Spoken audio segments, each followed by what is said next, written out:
Hey, I apologize about earlier. I don't know why it wasn't, my volume wasn't working right.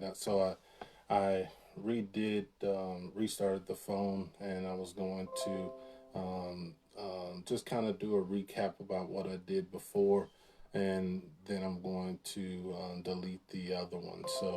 Um, so I apologize to everybody that I have to do this, but a lot of people were saying that they didn't get a chance to hear it last time. Because the volume was extremely low. So I hope that it works out in my favor this time. All right. Last time when I came in to talk to you guys on yesterday, um, I was talking to you guys about making plans.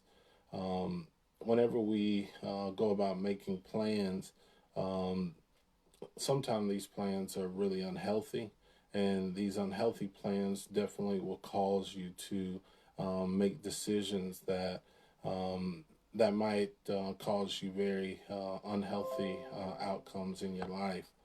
I just wanted to discuss with you kind of the philosophy of doing fire drills. A lot of times, when people are in recovery, they start to feel almost as if like situations kind of jump up and they don't understand how to deal with those situations. And most time we try to get people to go back and look at some of the experiences that they've dealt with in the past. But the thing about the situation that we're going through right now is that there is no precedent for the things that we're going through right now.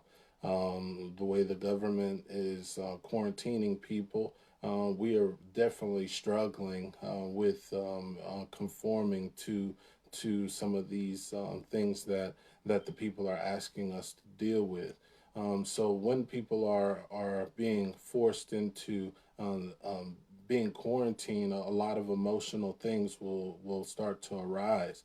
And so what I was trying to tell people that I was in treatment with was um, a lot of times like a fire drill. Many times we're in fire drills, and the alarm goes off. We stand up. We go outside. We wait for the to see if there's really a fire, and if it doesn't, then we just go back to living the way that we were before the fire drill. The problem with this is that this is unprecedented, and we've never been able to have a fire drill to the level of this right now. Um, the thing that I wanted to talk to you guys about first is that we are definitely going through trauma right now. This is a very traumatic situation. People don't look at this as being trauma, but it is trauma. Even though it doesn't feel like a physical or mental or even emotional or sexual trauma, but we are definitely being forced to be in situations that we don't want to be in. The thing that we have to look at as people is we have to look at how are we going to end up after this, because I can tell you right now a lot of us, we're going to have to grieve our old life, and it doesn't matter about how much money you have or not. Our society is going to be different, and we don't really know how it's going to be different. I know that a lot of my clients definitely have talked about not being able to go into work. They're definitely going to be losing some jobs. So people are going to definitely be stressed out in the next couple of days. Within about a week, if you look at our society probably 60% live check to check to some degree. And if you took two consistent paychecks away from most of our citizens, we would definitely be poverty stricken within less than 2 to 3 weeks. So this is something that I know that people are struggling with, and I can definitely tell you that a lot of this is causing problems with people's mental health. definitely with anxiety because we truly don't know exactly how to live this out. The one thing that I wanted to talk to you guys about was the social distancing. Why social distancing is such a major issue for especially Americans. The four levels of distancing is intimate, personal, social, and public. Most of us in our common lives, we live in the personal and social ranges. Within the social and the personal range, intimate range is between 0 to 2 feet. Personal is within 2 to 4 feet. Social is usually between 4 and 12 feet, and public distance is 12 and further. Living in the social media world, we mainly live our lives in the public distance. We do allow some people to get into our social distances, but for the most part, people that are really close to us, we try to keep in our personal distance within 2 to 4 feet. Um, um, but we're starting to live a life right now within the quarantine where becoming, where we're all forced into intimate and personal distance. A lot of people can't handle being in the personal or intimate distance, even with people they love. So this is causing a lot of anxiety for people. And I just wanted to kind of reach out and acknowledge that this is real. A lot of parents are having to be placed in situations that they haven't been in a while. They can normally get breaks throughout the day, but right now, parents are being able to are having to keep an eye on their child all through the day and night, besides going to sleep. One of the aspects for the teenage population that I deal with, I wanted to tell them that I know that you guys are struggling because this is the appropriate time for you to go out and to socialize. That's what your makeup is right now. So you're being forced into personal or intimate ranges with your family, and it might be a good thing to definitely look at in terms of looking at your intimate and your personal distances. Some of the social butterfly people, they're definitely struggling with this because they're not able to get out into public areas. And but some of the people who are isolators are loving this, and this might be a very unhealthy place for a person that consistently isolates themselves. So I just wanted to acknowledge to you guys about how difficult the social distancing is for most people because we're not normally used to living in proximity of each other like this.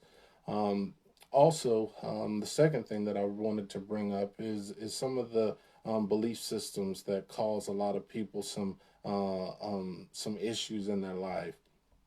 Some of the four negative belief systems that usually people deal with or struggle with there are: I should be perfect, I should always get what I want, I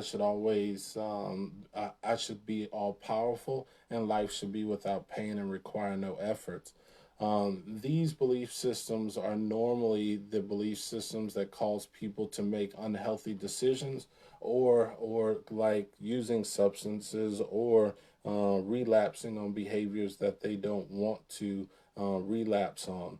A lot of people think that it's about substances that I talk about, but it's substance issues are a very minute aspect to what I'm speaking about. When I'm speaking about in terms of the belief, I should be perfect is one that a lot of people struggle with.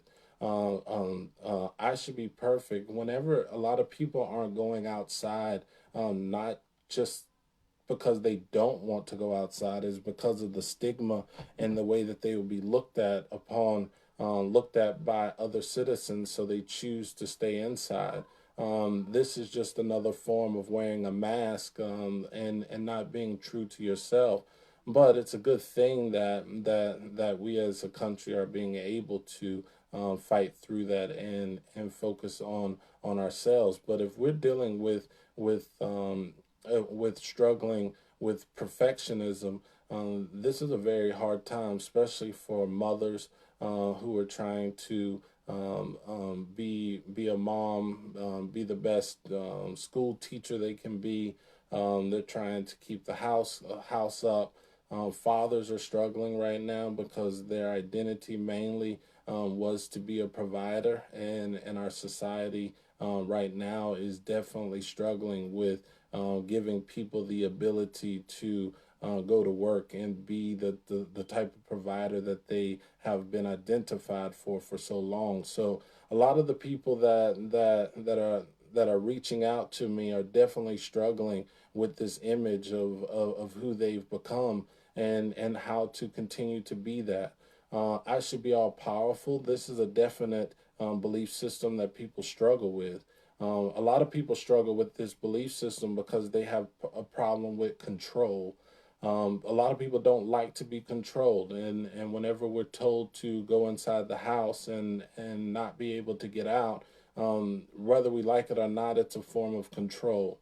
Um, um, People in our society, I watched on the media, and they were saying that they don't understand why people don't why people aren't staying inside. I mean, I deal with people that are on probation all the time, and they're asked not to do certain things, and they do it anyway. There's just a belief system that's in place that causes that person to not conform to the way society is. And that belief system plays out throughout most people's lives in the drug use or criminal behavior or just behaviors in general. Thinking that they can always control something whenever definitely we know that it's being proved right now that we cannot control what's going on around us. I should always get what I want is a major belief system that causes people issues. And right now, we are definitely not in a belief system that, in a society that is allowing us to get what we want. They are closing down every store, closing down businesses. So a lot of people are being forced to have to find a new normal. And in that normal, they are definitely struggling because they're not getting what they want. Life should be without pain and require no effort. This is a belief system that definitely causes a lot of problems, especially with people being uncomfortable being in their homes. A lot of people are being shut out. People aren't being able to get out into. I know people that are struggling going to meetings. People are struggling with going to churches, and some of that is painful. We might not look at it as being painful, but whenever we have an identity that's based on socialism, this is definitely a problem. And to be honest, another part of that belief system is not wanting to put forth the effort. Um, we are forced to be put in a situation where we're having to find new ways of dealing with our free time. I think this is a perfect way for us to create a new normal for us, so that we aren't looking at emails constantly, that we are being able to being around family members that we need to be around. So one thing that I know that I brought up several belief systems, but I want to talk to you about the solutions for these. It wouldn't be good for me to talk about the problem, but not talk about the solution. When looking at being perfect, um, you will never be perfect. There's nothing in you that will cause you. You will always not hit the mark.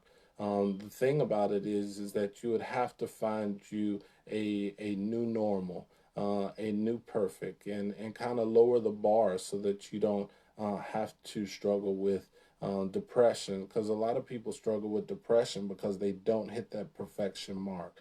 If you can't be the best in your home at the current time. Just try to really work on putting your best foot forward. Definitely try to be be what the best that you can be for today, and then look at where you can improve for tomorrow. Look at this as being a process, not being in perfection. For people that are dealing with power issues and control, I would ask you to definitely look at what our society is asking you to control right now. They are asking you to stay in, but so that we can kind of control the way that this is going, and so that we can live a life outside of this coronavirus. But I definitely understand that power is a definite issue for people. Getting what you want is this right now. Getting what you want is not in the best interest for people around us. So a lot of times we have to look within ourselves and try to figure out, is are the things that we want definitely what we need, and most time it's not. Living life without pain is just not going to happen. We would have to find some place where we can live a life of being uncomfortable, because uncomfortable is a place where we can find change. Um, um, the main thing that I wanted to tell you guys today is that we are definitely living in a trauma right now.